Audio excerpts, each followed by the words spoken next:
সবাইকে জানাই জয়গুরু। সবকো মেরা জয়গুরু। সর্বেভ্য জয়গুরু। সমস্তঙ্কু জয়গুরু। যত কোগি জোহার। শ্রী দীপক চ্যাটার্জির আজকের নিবেদন প্রকৃত শিক্ষিত। শ্রী দীপক চ্যাটার্জির আজকের নিবেদন প্রকৃত শিক্ষিত।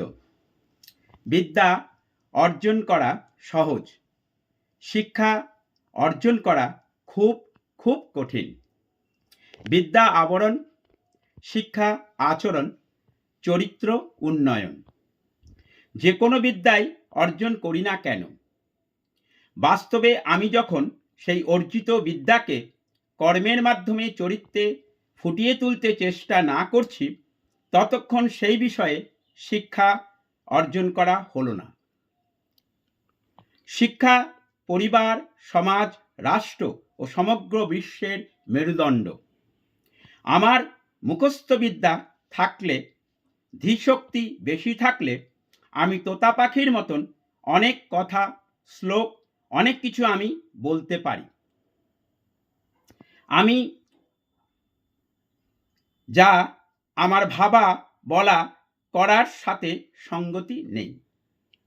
আমি যে যে বিষয়ে যা যা বিদ্যা অর্জন করছি, তার যতটুকু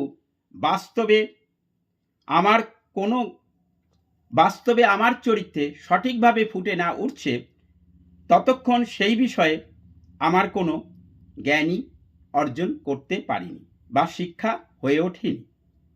প্রকৃত শিক্ষিত তাকেই বলে যার আচার আচরণ, কথাবার্তা, আহার নিদ্রা, বাঁচা বাড়া ও বাঁচানোর ধর্ম, সেবা দেওয়ার বুদ্ধি বাস্তবে কর্মের মাধ্যমে পরমপিতার বিধান মতন চরিত্রে ফুটে উঠেছে।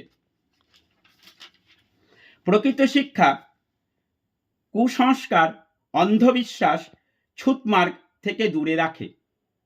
প্রকৃত শিক্ষা নিজেকে, প্রত্যেক জীবসত্তাকে, সমগ্র বিশ্ববাসীকে ভালোবাসতে শেখায়। তা কখনোই কাউকে আঘাত দেয় না, অশ্রদ্ধা করতে শেখায় না।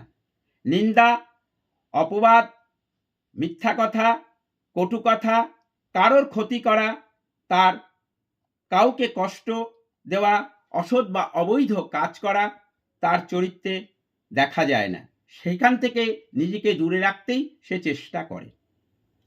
প্রকৃত শিক্ষার মাধ্যমে যার চরিত্রে জ্ঞানের বিকাশ ঘটেছে, সে নিজে সৎ, সুন্দর, পবিত্র থেকে সমগ্র বিশ্ববাসীকে সৎ, সুন্দর, পবিত্র করার চেষ্টায় লেগে থাকে।